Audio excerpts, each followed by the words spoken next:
the 3 things that I want to leave with you, just these 3. I could do 10, I could do a whole life class. But just these 3 things will carry you if you let them. First and foremost, knowing who you are. Knowing who you are. Being able to answer this question, who am I? And what do I want? Who am I really? My answer is I am God's child. I am that which is born of all that is. I am, as Pierre de Chardin said, a spiritual being having a human experience. Come trailing the breath of the ancestors yet, but trailing the breath of the angels. And understanding that because I am connected to the source of all that is possible for me. That's who I am. And what do I want? I don't want to just be successful in the world. I don't want to just make a mark or have a legacy. The answer to that question for me is I want to fulfill the highest, truest expression of myself as a human being. I want to fulfill the promise that the Creator dreamed when He dreamed the cells that made up me. What do I want? You must have some kind of vision for your life. Even if you don't know the plan, you have to have a direction in which you choose to go. What I've learned is that's a great metaphor for life. You want to be in the driver's seat of your own life, because if you're not, life will drive you. So, knowing who you really are in this space and time that we embody. That's number 1. What do you want? Who are you? Number 2, you must find a way to serve.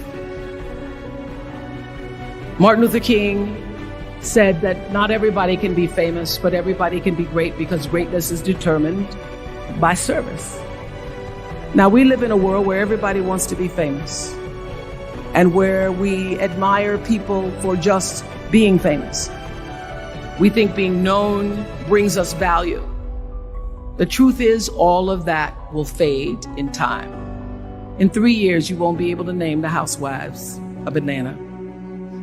The real truth is that service and significance, service and the significance that you bring to your service is that which is lasting. So to be able to, whatever your occupation or job or talent or gift is, our honorees today getting doctorate degrees, to apparently opposite fields, HIV and AIDS and the spoken word. But what they have in common is service, using the spoken word in service to community and the world, using your knowledge and information about HIV and AIDS and medicine in service to the world. And if you look at all the most successful people in the world, whether they know it or not, they have that paradigm of service. Everybody's talking about Mark Zuckerberg and the IPO. Service. Jay-Z rapping. Service. Through the word, to people, through song. For many years, I was really just happy to be on TV, and people would stop and say, "Oh, you on TV?" "Yeah, I'm on TV. I like being on TV. It's a nice job." And it was about the time that I received my honorary doctorate from Spelman around 1993. So I don't know if that had something to do with it. I thought of myself as Dr. Winfrey.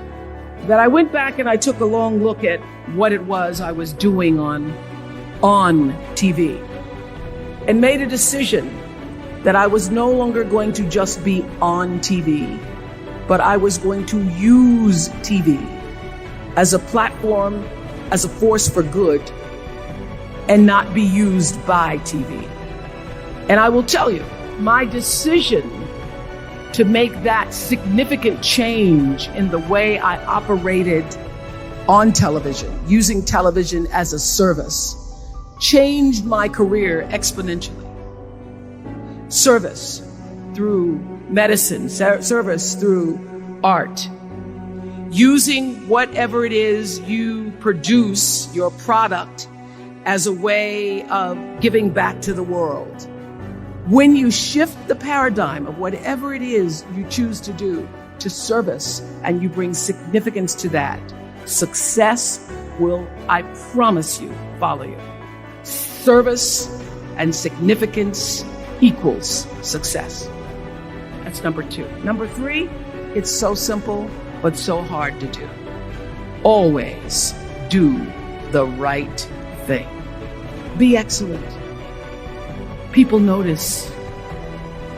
Think of how you notice. You go to Taco Bell, somebody gives you an extra napkin and some sauce. You notice. You want to go back to that person, because even at Taco Bell, excellence shows itself. Be excellent. Let excellence be your brand. Everybody talks about building a brand. I never even knew what that was. When people say, you're a brand, I would say, no, I'm just Oprah. What I recognize now is that my choice to, in every way, in every example, in every experience, to do the right thing and the excellent thing is what has created the brand. And what I know is that when you are excellent, you become unforgettable. People remember you. You stand out. Regardless of what it is, you become an unforgettable woman. And that is what we all want. We want to be unforgettable and not forgettable. So doing the right thing, even when nobody knows you're doing the right thing, will always bring the right thing to you. I promise you that. Why? Because the third law of motion is always at work. For every action, there's an equal and opposite reaction. That is so true in all of our lives. You just have to do the right thing, and the right thing will follow you even when people don't support it. I remember many times on my show. There are many shows y'all never saw. And the reason you didn't see them is because I got the last vote. And I remember 2010, my team, hardest working team in television, had done this interview with a woman who turns out she was a Sunday school teacher by day and a sex addict at night. And they were like, you won't believe it. We got her going out. We got her with the men. We get to show her, and she was willing to show us everything. I sat down with the woman for an interview that was taped. And during the process of the interview, I said, why are you doing this? And she said, oh, I want to help people. I want to tell my story and I want to help people. I said, do you have children? She says, yes, I have a 10-year-old son. I knew right then, this is never going to see the light of day.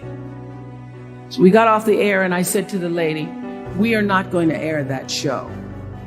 And she said, why? My producer said, why?